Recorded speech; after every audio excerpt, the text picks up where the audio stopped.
네.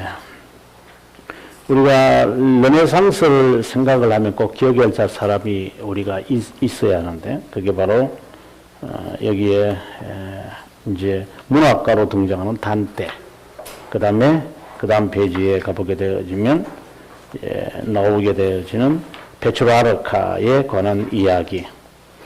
그 다음에 또 기억해야 될 또 하나는, 초스의 캔터베리의 이야기. 가장 대표적인 것들이에요.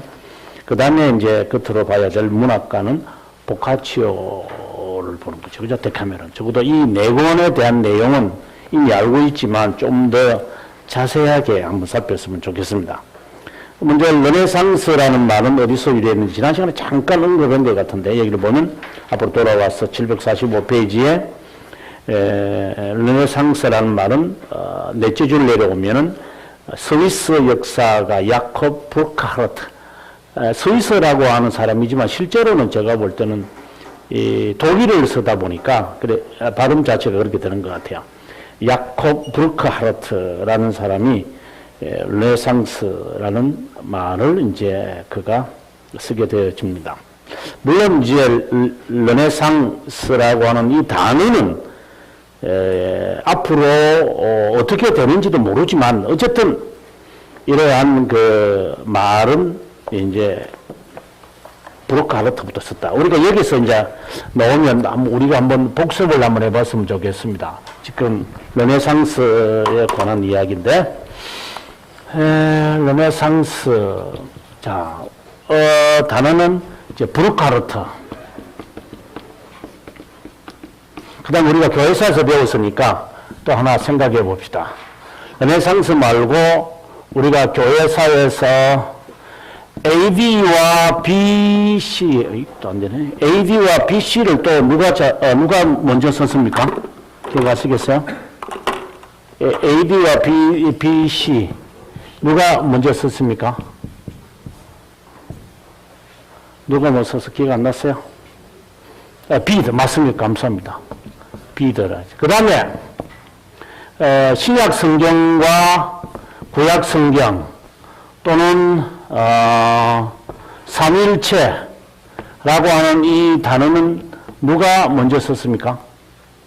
그렇죠. 테르툴리아누스.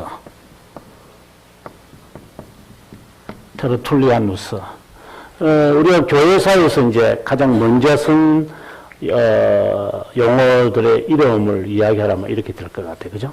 네.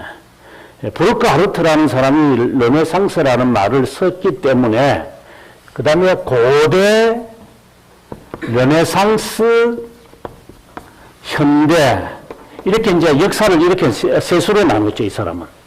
이렇게 세수로 나누죠, 역사를.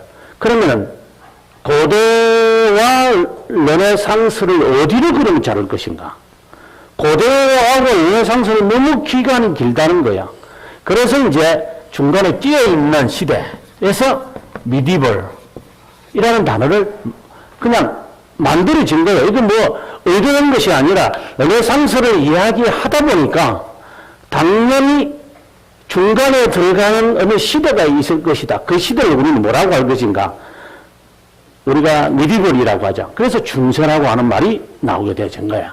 그러면 중세를 그러면 언제부터 중세를 보고 언제까지를 고대라고 볼 것인가? 또 그것도 우리가 시대를 구분하게 될 때 이것도 좀 그렇잖아요. 그래서 이제 역사가들이 이제 생각을 이제 하는 것이 뭐냐? 요 고대와 중세 이 사이에 바로 신성로마 제국의 탄생을 본다. 그래서 신성로마 제국의 탄생 전에를 우리가 고대라고 보고 그 이후를 중세라고 보자. 이렇게 이제 역사가들이 서로 약속을 한 거죠. 그래야지 이야기하기가 쉬우니까. 그 다음, 이제 브루크하르트가 사는 시대는 이제 19세기니까 현대입니다. 그러면, 르네상스가 지금 14세기거든요. 14세기 초예요. 그럼 14세기하고 이 사람이 사는 19세기가 너무 길잖아요. 그럼 이거를 또 어떻게 그럼 구분할 것인가? 이제 이렇게 했을 때, 사람들은 현대와 르네상스를 구분하는 이 시대는 종교개혁 시대다. 이렇게 이제 사람들이 만든 거죠, 이렇게. 그래서 종교개혁 시대가 끝나는 그 시기부터 현대라고 한다. 보통 근대라고도 하는데 현대라고 한다. 그러면 종교개혁 시대를 언제 끝났다고 볼 것인가? 14세기를 르네상스의 시작이라고면 그러면 종교개혁을 언제 끝나는 시대를 보고 현대라고 볼 것인가 했을 때 그 사이에 계몽운동을 보는 거예요. 그래서 계몽운동이 등장하는 시점이 되면 종교개혁 시대는 끝났다. 그러면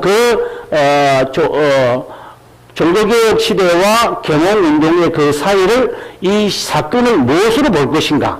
계몽주의 운동이라는 것은 나중에 우리가 중세 종교개혁사에서 이제 서서히 나옵니다만은 이 프란시스 베이컨부터 시작을 하거든요. 그러니까 이 사람은 17세기 사람이에요. 자, 그렇다면 종교개혁과 프란시스 베이컨이 시작을 하는 계몽운동의 시작을 볼 때에 그러면 요 점을 그러면 자르자. 이래서 사람들이 1648년이라는 이제 베스트 팔레아 그 화의에 관한 이야기를 해서 종교개혁 시대를 여기로 끝나는 거죠. 그래서 우리가 이제 종교개혁을 시작하게 될 때는 르네상스 말기부터 시작을 해서 1648년 30년 전쟁에까지고 그 이후부터가 현대 교회사 지금까지 이렇게 이제 브루크 하르타라고 하는 사람이 이제 등장을 하면서 시대를 이제 나누게 되어진 거예요. 그전에는 그냥 히스토리, 그냥 히스토리. 히스토리인데 브루크 하르타라고 하는 사람이 와서 이제 르네상스라고 하는 이 시대를 보통 시대라고 보지 않겠다. 이제 이렇게 하다 보니까 역사가들이 이제 그렇다면 한번 분류해보자 이렇게 하는 거예요. 이번 월요일날 거기에 4차 산업혁명 하는데 가서 강의를 저는 좀 제가 발표하는 시간만 가지 않고 일찍 제가 가서 강의를 들었어요. 저는 강의를 잘 들었다고 봐요. 거기에 이제 서강대 교수가 자기가 은퇴 이제 명예교수인데 자기는 40여 년 동안 이것만 연구했대요. 그래서 보통 교수들은 이게 단상에 앉아서 저도 이렇게 서서 일하는데 이분은 단상이 필요 없어. 어슬렁어슬렁 이런 거예요. 그래서 저분은 왜 저러시나. 좀, 이 정서가 불안하나. 강의를 하는데 앞에 왔다 갔다, 이 스포트라이트도 안 비춰지는데, 그하고 그래요. 그래서 이제 그분의 강의를 이렇게 제가 쭉 한 40분 하시는데, 강의를 쭉 들으면서 느끼는 게 있어요. 이분이 이제 우리들에게 강조하는 게, 지금 우리가 직면하는 4차 산업혁명은 모두가 깜짝 놀랄 시대가 될 거라고 그러는 거예요. 1차, 2차, 3차는 아무것도 아니라는 거야. 이제 본인은 과학자가 아닌데도 여러분 만반의 준비를 하고 있지 않으면은 어떻게 우리가 당할지 모르기 때문에 정신 바짝 차려야 된다고 이렇게 경고하시는 것 같아요. 경고. 제가 상당히 내용은 제가 동의를 안 해도 그 열정은 제가 이해할 것 같아요. 그 평생을 이제 그런 공부를 하고 이제 은퇴하시고 이제 말하는데 제가 지금 말하고 싶은 것은 그 이야기가 아니라 르네상스라고 하는 그 이 시대는요, 지금 19세기에 와서 지금 이것을 비로소 이야기하는 거잖아요. 400년 전에 있는 그 사건을 보고 사람들이 르네상스다라고 이야기하는 거예요. 어느 누구도 이 지금 14세기에 이르렀던 이 시대를 르네상스라고 말하지 않았어요. 아무도 몰라요.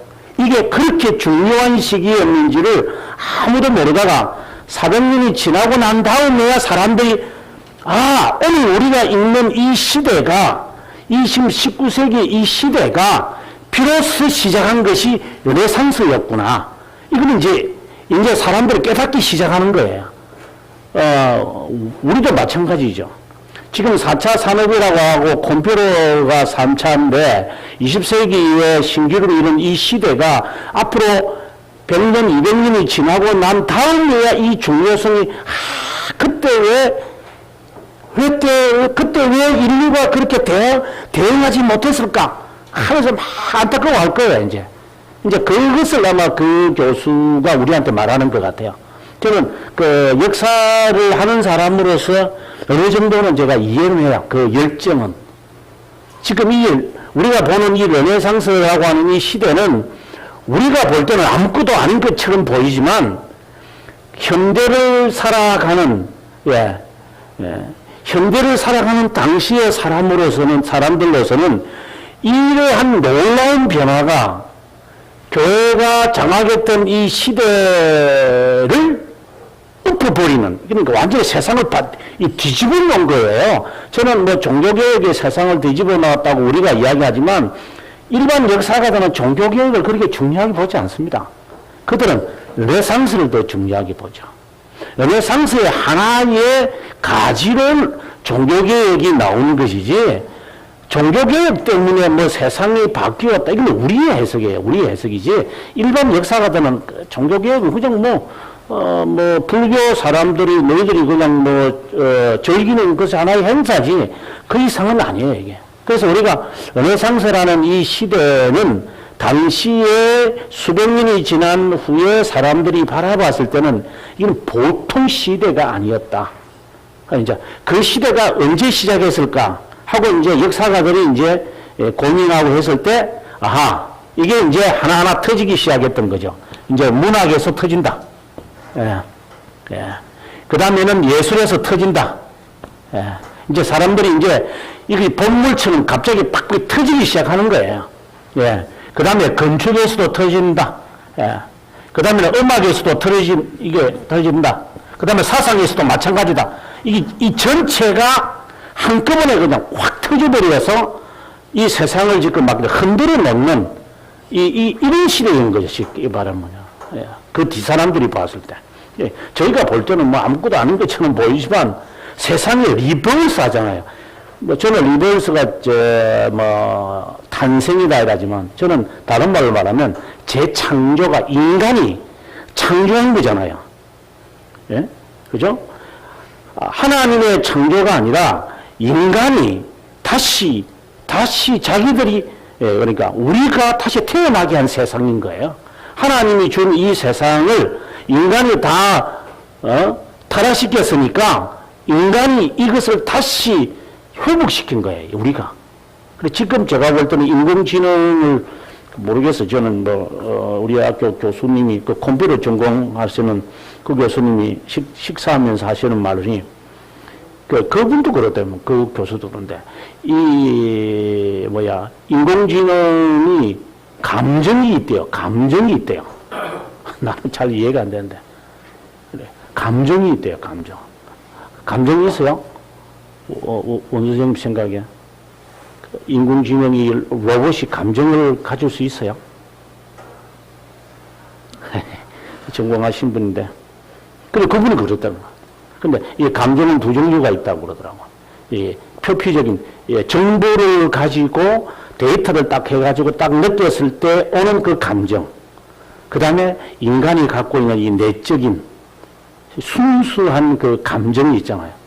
과연 그것까지도 가질 수 있을까? 그건 못 가진다. 그러나 이제 표피적인 감정이라는 게 있는데 딱 눈으로 딱 보고, 저 참 아름답다.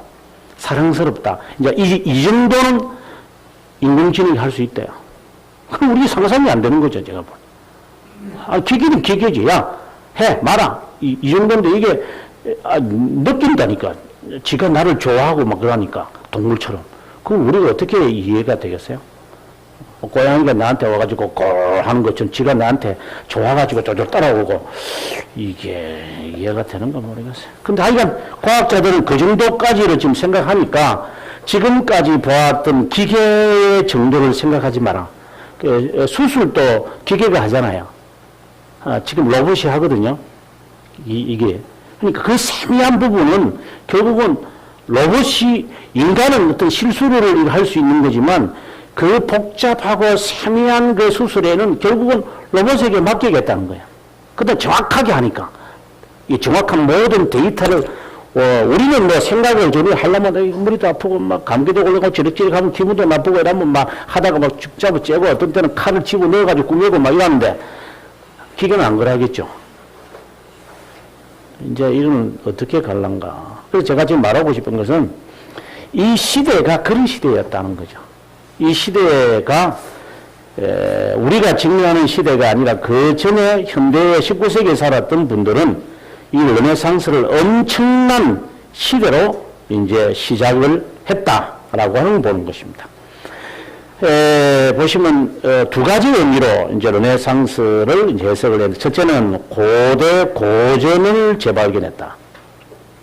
그래서 아드 폰테스라는 말을 쓰죠. 고전으로 돌아간다. 기원으로 돌아간다.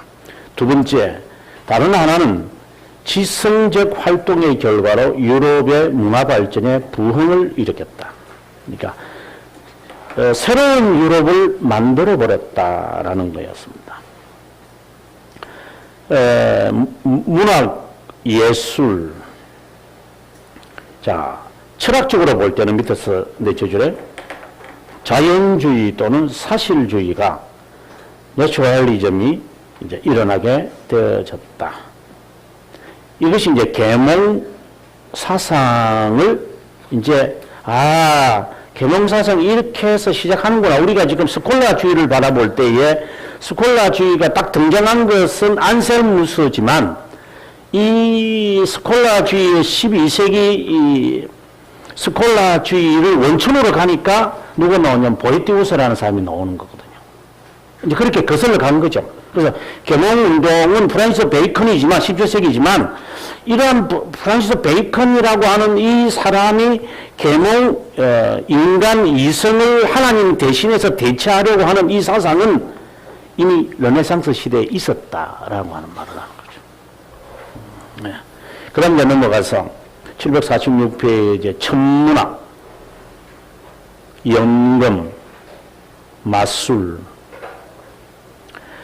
그 다음에 대표적인 인물 앞서 말씀드렸습니다만 단테, 베트라르카, 보카치오, 그 다음에 조각가로서는 브루넬레스키와 도나텔로, 화가로서는 마사치오, 그 다음에 장소로서는 피렌체. 왜 피렌체가 르네상스의 중심지가 될 수 있었을까? 근데 실제로는 피렌체가 되기 전에 여기 보시면은 시엔나였습니다. 시엔나에서 먼저 시작을 했지만 시엔나와 피렌체가 이제 전쟁을 해서 피렌체가 이겨요. 그것이 첫 번째였고, 그 다음에 두 번째가 뭐냐면은 역병이 일어나가지고 시엔나 사람들이 많이 죽다 보니까 이제 피렌체 쪽으로 사람들이 기울어진 거죠. 그래서 피렌체가 이제 중심이 되어졌다. 이렇게 우리가 보게 되는 것입니다. 이제 문학과로서 단테를 우리가 보는데 747페이지 봅니다. 이것을 시작한 사람은 사람들이 이제 기원을 잡았을 때 단테를 둔다. 그럼 두 번째 인물은 페트라르카다. 그러면 단테와 페트라르카를 사람들이 르네상스를 시작한 사람이라고 보는 이유가 뭘까? 그것은 바로 문학 작품에서 하나님이라는 주제가 아니라 인간이라는 주제를 비로소 말한다는 거죠. 이게 이제 르네상스의 시작이죠. 하나님을 그리고 신앙적인 것에 대한 모든 것이었지만 이제는 그 필요 없다. 인간에 대한 찬양, 인간에 대한 그리움. 그리고 지금 여기에 단테가 자기가 사랑하는 그 여인이 이제 나중에 나오잖아요. 이제 그 여인을 이제 끝까지 이제 바라면서 나중에 이제 그 낙원에까지 가가지고도 그 여인과 함께 가는 이런 마음을 이제 갖는. 그 페트라르카도 마찬가지인 거죠. 그래서 이제 하나님을 바라본다는 것보다는 하나님을 찬양한다는 것보다는 인간을 찬양하겠다라고 하는 이 심오한 인간은 이제 그것이 바로 단테와 페트라르카를 우리가 르네상스의 아버지라고 말하는 이유다 이렇게 보면 좋겠습니다. 단테라고 하는 사람은 제가 볼 때는 이 사람은 정치가 같아요. 저는 정치가라고 봐요. 뭐 정치가지 우리가 생각하는 것처럼 숭고한 사람이다라고는 생각을 하지는 않습니다. 저는. 이 책 내용에서 제가 자세하게 제가 밝히고 있습니다만은, 이게 보면, 두 번째 패러그래프에 7세 때 모친을 잃고 12세 때 이제 약혼을 하고 약혼을 했는데 이제 티네이지다 보니까 다른 여자를 사모했는데 그의 이름이 베아트리체라고 하는 여인이다. 당시 9살이다. 아니 9살 애를 사랑할 만한가 모르겠어요. 모르겠어요. 저는 잘 이해가 안 되는데 어쨌든 18세 이후부터 단테는 베아트리체를 자주 보았다. 하지만 결코 그녀에 대해서 전혀 알지 못해 말 한마디도 못하고 죽을 때까지 말 한마디도 못하고 속으로만 그냥 좋다 하고 살았던 것 같아요. 부친을 잃고 난 다음에 그는 이제 문학에 대한 통찰력을 갖게 되면서 고전과 기독교 문학의 교육을 받는다. 마침내 1285년 단테가 65년에 태어났으니까 만 20살에 이제 그 겜마 도나티와 결혼을 합니다.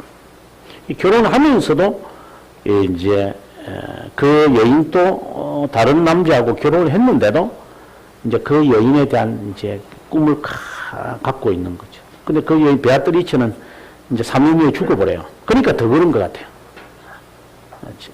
더 이제 아마 이 베아트리체에 대해서 이 사람이 막 상상을 막 이렇게 하지 않았나 하는 생각을 가져봅니다. 단테는 자신의 열정을 찾기 위해 라틴 문학에 심취하게 되는데 이렇게 하여 만들어진 작품이 잔치, 그 다음에 보에티우스, 앞서 우리가 봤던 그 스콜라주의를 시작한 사람, 보에티우스 철학의 위안, 그 다음에 키케로, 칼빈 선생도 키케로에 깊게 심취한 적이 있었고요.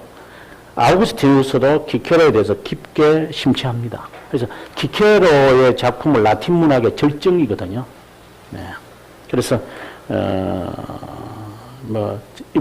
그 말은 제가 볼 때는 칼빈 선생이 키케로를 통해서 그가 얻었던 가장 큰 것 가운데 하나가 뭐냐면 우리가 아는 삐아테스라고 하는 단어였죠. 경건이라고 하는 이 단어였습니다. 예. 경건이라고 하는 이 단어를 칼빈 선생이 많은 내용들이 있지만 키케로에서 딱 얻었던 하나 큰 아이디어였죠. 이게 뭐냐? 경건이라는 것은 우리가 여러분들이 지금 어떻게 생각하는지 모르겠지만 경건이라고 하는 이것은 바로 관계를 말합니다. 관계.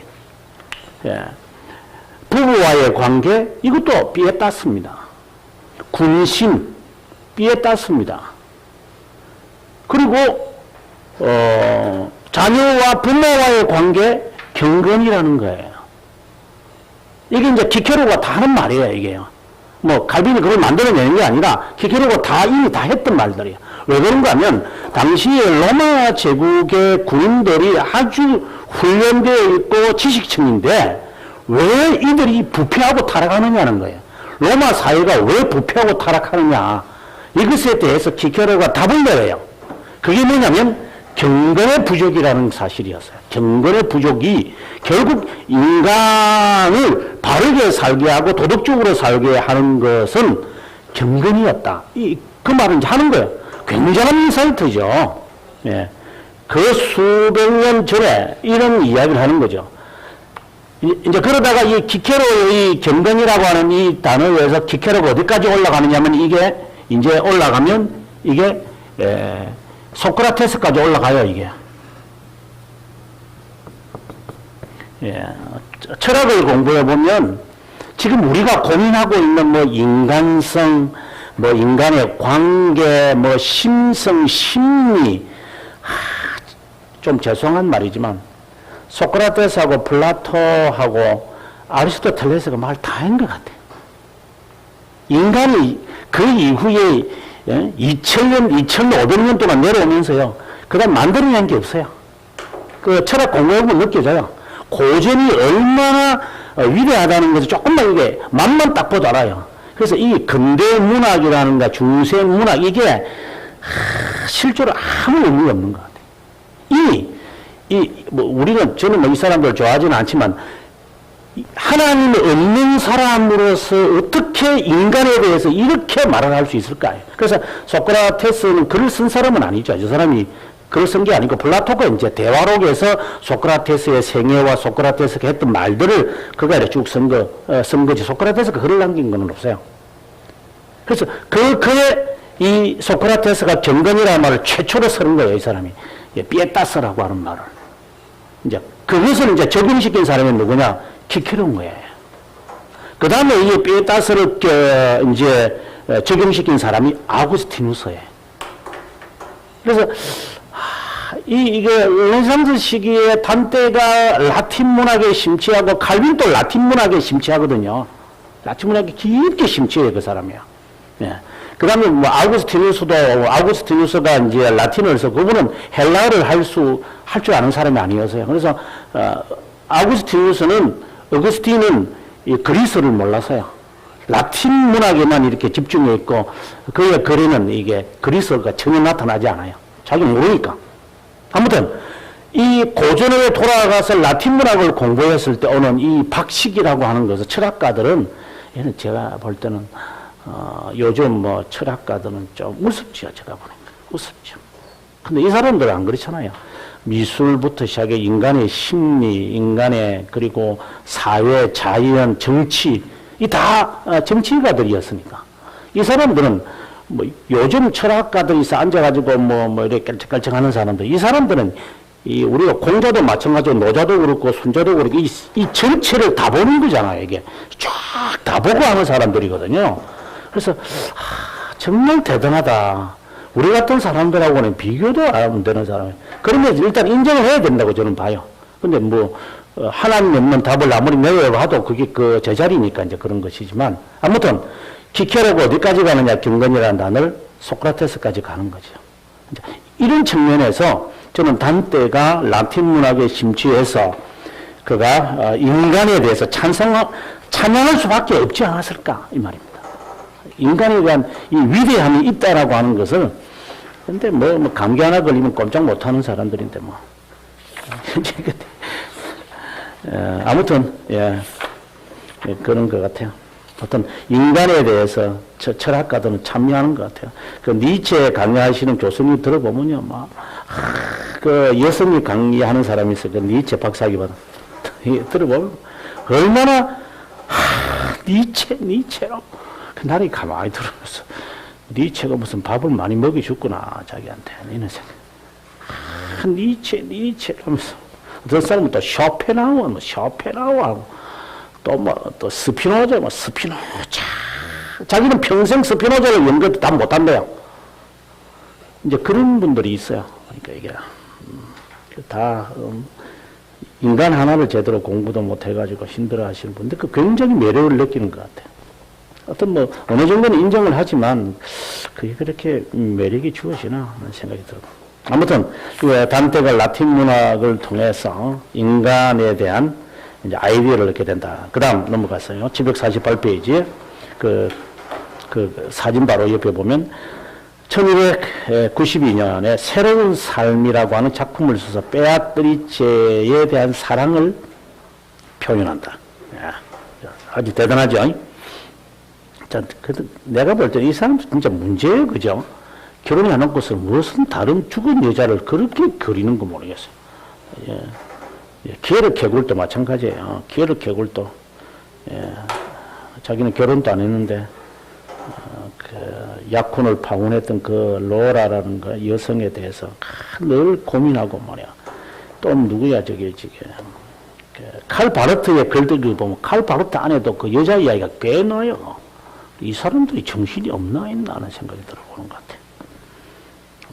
아무튼 단테는 여전히 베아트리체를 마음에 두고 있었다. 1301년 이미 죽었는데도 보니파치오 8세 우리 아시죠? 보니파치오 8세 성직자 논쟁 3차에 사절로 보내준다. 그가 없는 동안 흑색당 지금 이때 당시에는 그 정치하는 사람을 색깔로 구분했거든요. 지금도 마찬가지 아니에요?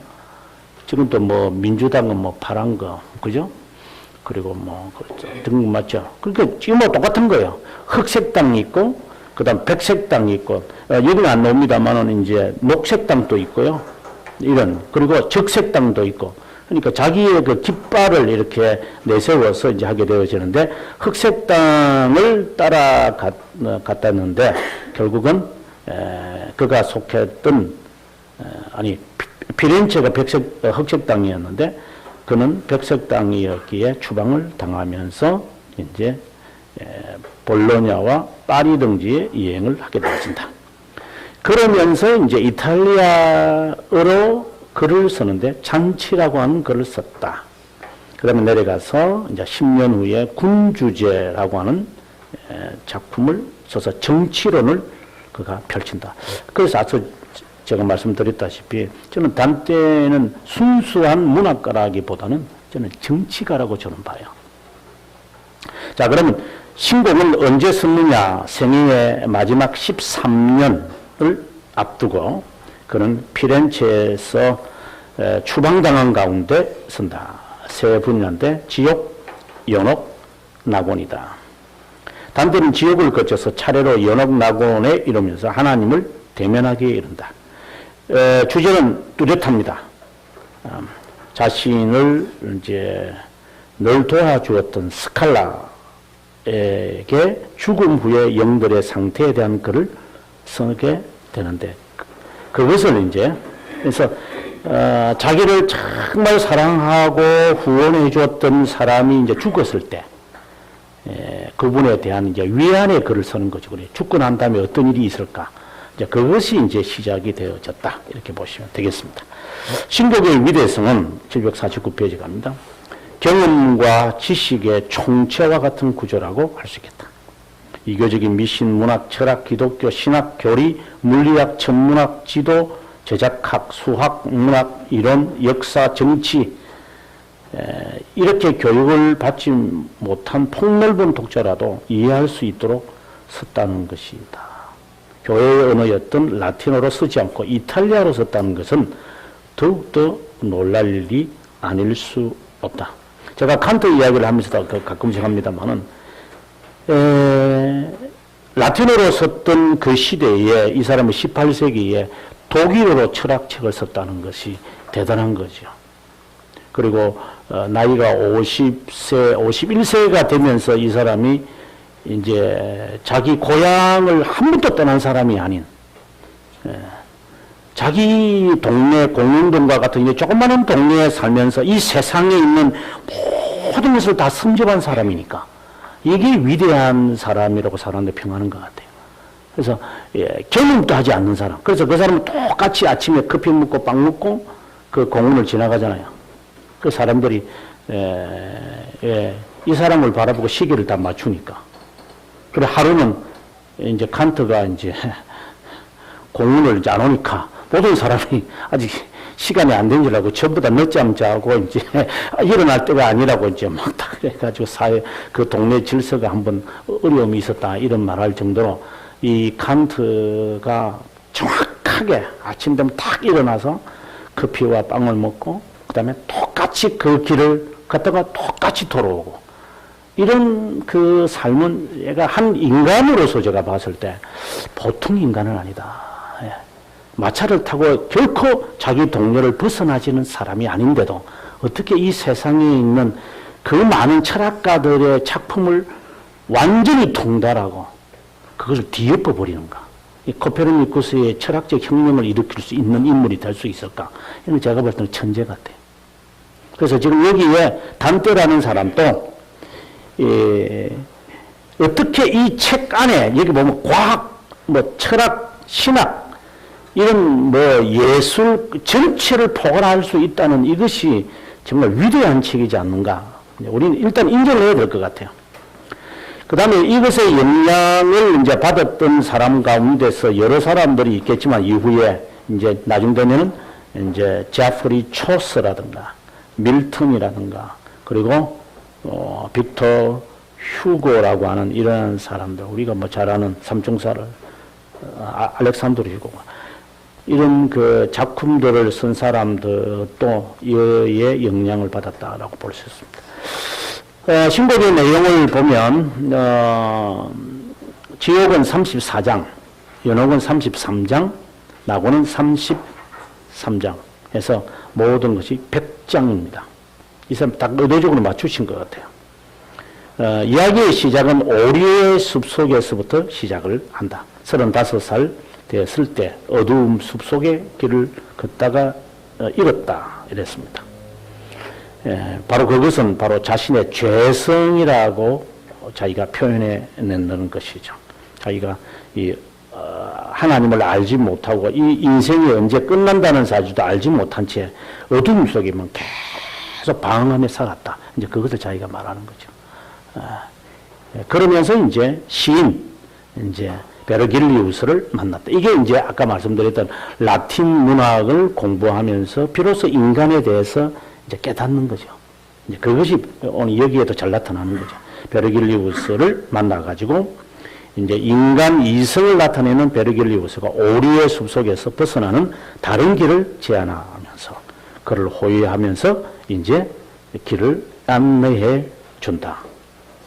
그 다음에 이제 연옥으로 지나가야 되는데 그곳에는 죄를 포기하고 자신을 청결하게 하는 곳이다.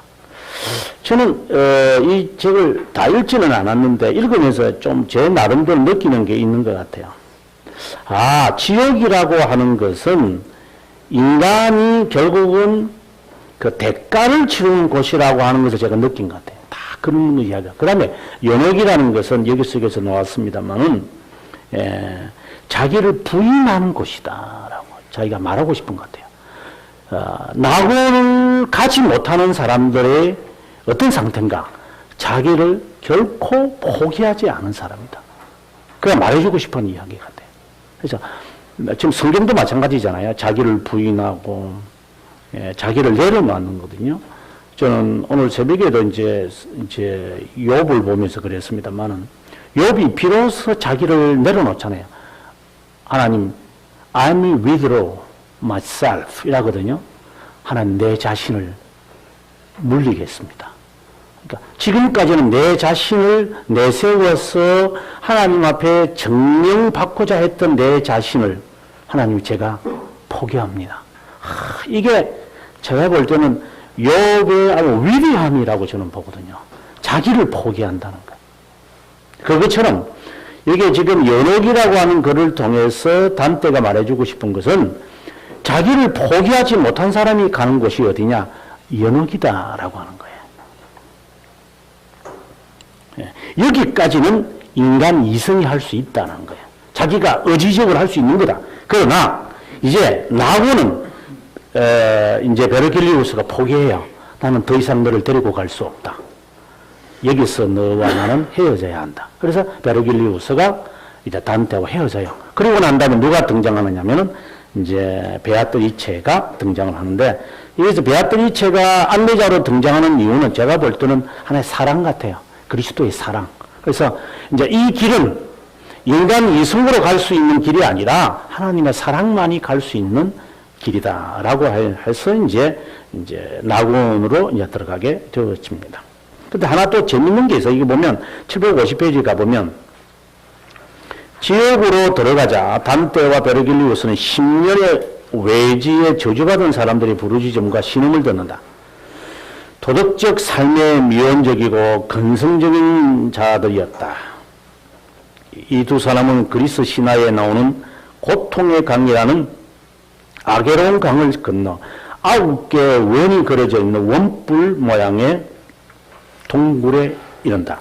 여러분 그 그림을 한번 보시면요. 이게 이제 봐야만 됩니다. 754페이지 이걸 봐야만 됩니다. 이게. 여기 중간에 딱 있죠. 영어로 hell이라고 되어 있잖아요. 지옥요. 여기에 먼저 딱 도달하는 거예요. 이 사람이. 그래서 이 원 하나하나가 죄들의 그 모습들을 말해요. 어떤 죄를 지은 사람들이. 그래서 거기서 이제 나아가서 여기 보시면은 퍼거출이라 이래가지고 이제 연옥이 있잖아요. 그죠? 이 연옥에 가서 이제 또다시 10층의 원뿔형. 그래서 그 앞에 페이지를 보시면 이제 752페이지 보면 이런 원뿔의 모양의 이 층, 이게 이제 연옥인 거예요. 그래서 이 연옥이라고 하는 10층을 들어가서 이제 자기를 이제 하나씩 내려놓는 사람, 그렇지 못한 사람들의 모습을 그가 이제 찾아내는 작업 같아요. 그 다음에 이제 보시면 그 다음에 이제 754페이지 다시 오게 되어지면은 이제 연옥을 지나서 보면은 수금주와 목대의 천하명 우리가 그 태양계처럼 이제 이 별들의 그 태양계 이름들이요 이게요. 그 이름들을 통해서 결국은 하늘나라로 올라간다. 그러니까 이 지상을 떠나는 거죠 이제는. 지상을 떠나서 별의 세계로 전 다른 별의 세계를 통과해서 마침내 도달하는 제일 마지막 그 원을 한번 보십시오. 별들이 얼마나 많아요. 이거 제가 볼 때 이거는 은하수 같아요. 은하수가 착하요. 그래서 이 별, 눈에 보이시는 이 별을 지나서 그러면 은하계를 통과하여 도달하는 것이 어디냐? 바로 낙원이다. 이야기를 이제 하게 되시는 거죠. 754페이지까지 이제 가기 전에 잠깐 이 사람의 글을 한번 읽어보면 또 재밌긴 재밌어요. 이거 읽어보면 재밌어요. 보니까 여러분 읽어보셨겠지만 읽어보면 재밌는 것 같아요. 생의 절반을 보낸 나는, 그러니까 나이 30살이죠. 올바른 길을 잃고 홀로 어두운 숲속에 서 있다. 아, 음산하고 울창하며 험한 그 숲을 어찌 다 말로 표현할 수 있겠나. 생각만 해도 두렵다. 죽음 못지않게 괴롭다. 거기서 찾아내는 행복을 알기 위해 익히 보아둔 다른 것들을 이야기하도록 하겠다. 내가 어떻게 해서 올바른 길을 버리고 그 숲속에 들어섰는지 알 수가 없다. 너무나 깊은 잠에 빠져 있었기 때문이라고 얘기해준다. 그러나 나는 어느 언덕기석 내 마음을 공포로 쥐어짜던 계곡이 끝나는 곳에 우러러 높은 것을 바라봤다. 사람들을 바른 길로 인도하는 그 커다란 유성과 같은 빛이 산 기석을 환히 비추고 있었다. 그토록 고달프게 지새던 밤, 가슴 깊이 소용들이 치던 두려움이 이제야 조금 가라앉혀졌다. 마치 깊은 숨을 몰아쉬며 바다를 벗어나 무추로 헤엄쳐 나온 사람이 무시무시한 바다를 뒤돌아보는 것처럼 나는 도망치고픈 마음으로 산 사람을 돌려보낸 적이 없는 그 길을 되살펴 보려고 몸을 뒤로 돌렸다. 이제 이 표현이 정말 멋있지 않아요? 그죠? 저는 멋있는 것 같아요. 그 다음에 이제 좀 더 지나서 이제 754페이지에 가서 이제 보겠습니다. 그에게 나타나서 이제 하는 말이죠. 그 밑에 보면 너는 너 자신을 위하여 나를 따르기를 바란다. 내가 너를 이끌어 이곳으로부터 영원한 곳으로 인도하겠다. 베르길리우스가 하는 말이죠. 그곳에서 너는 정말 절망의 외침을 들을 것이며 끝없는 고통 속에 제2의 죽음을 애원하는 조상들이 지친 영혼을 보게 될 것이다. 다음으로 너는 불길 속에서 그런대로 만족해하는 영혼들을 볼 것이다. 때가 되면 축복받은 영혼들 사이에 옮겨갈 수 있는 희망이 있기 때문에 그래도 내가 여전히 그곳으로 오르기를 원한다면 나보다 더 훌륭한 영혼이 너를 인도하도록 너와 작별하기 전에 그분에게 너를 맡기겠다. 바로 그게 이제 베르길리우스가 되겠죠. 그래서 지금 번역이 잘 되어 있으니까 한번 읽어보시면 한 번쯤은 읽어봐야 할 책이다. 저는 개인적으로 생각을 합니다. 인간에 대해서 그리고 물론 우리가 연옥과 이런 것을 우리가 믿지는 않지만 최고의 책이기 때문에 한 번쯤은 읽어볼 필요가 있다 이런 생각을 합니다. 이것이 개혁신앙이라 읽어야 할 시간밖에 없다면 할 수 없지만 어쨌든 한 번쯤은 읽어볼 만한 책이다 하는 생각을 가져봅니다. 페트라르카 보면 최초의 현대인이다 라고 하죠. 그리고 중세사를 그리스와 로마 시대와 비교하여 다크 에이지라고 표현한 최초의 인물이다.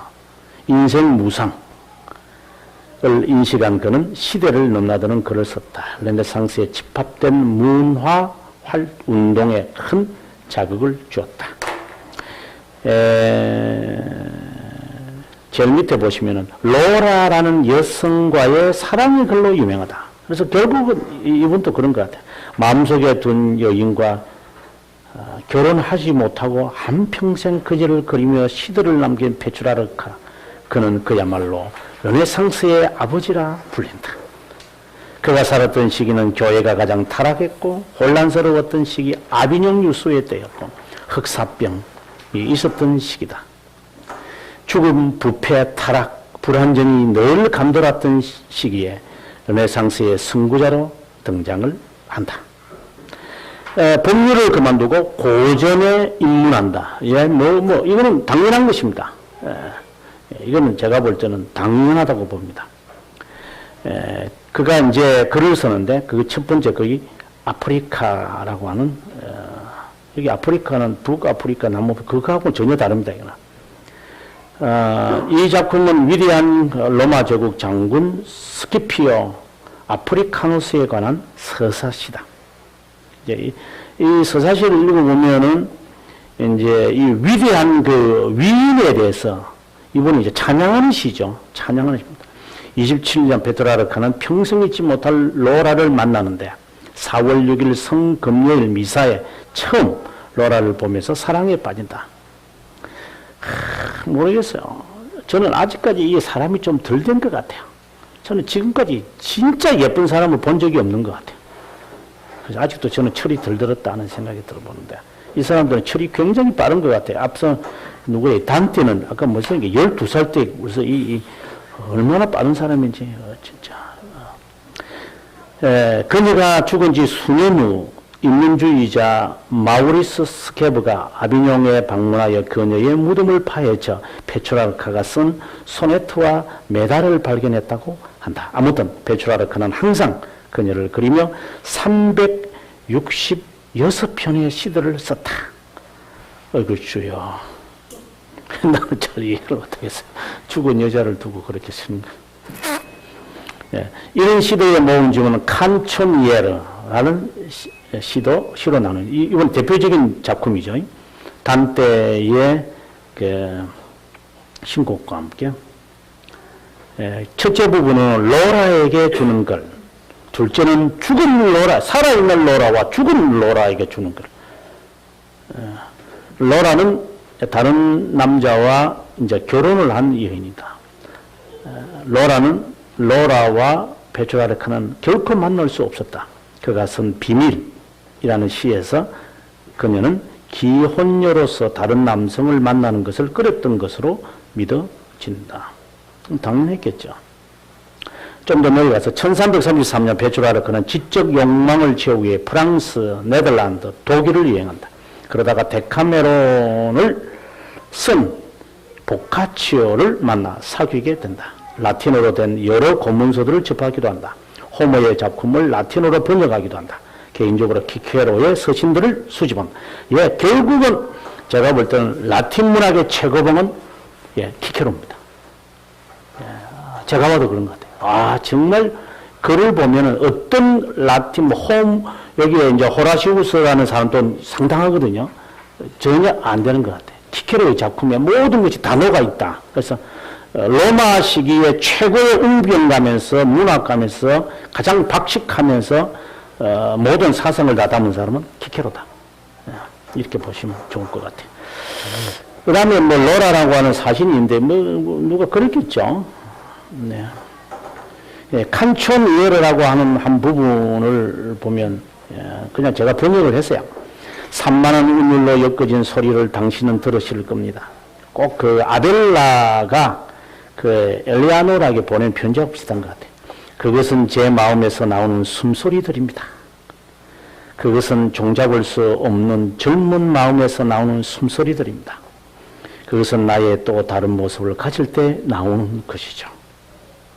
나의 헛된 소망과 헛된 슬픔 사이에 내가 말하고 울부짖는 모든 것에 대해 용서와 긍휼을 바랍니다. 이것이 사랑에서 비롯되었다는 것을 이해해 줄 수 있는 분들에게 말합니다.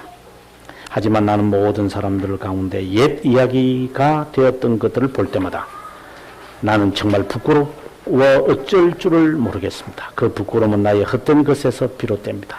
세상의 일장충몽임을 나로 하여금 깨닫게 합니다.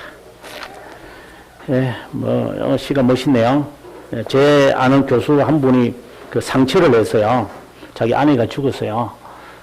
그래가지고 아직 장가도 안 가고 있는데, 저보다 한 2살 아래인데, 학교 가면은 계속해서 시를 줘요. 박교수, 오늘 내가 시를 쓰니까 한번 읽어봐. 그 시가 떠오르는가 봐요. 이렇게 책상에 딱. 그래서 내가 그랬죠. 그 교수님한테 나는 시를 못 쓰겠어.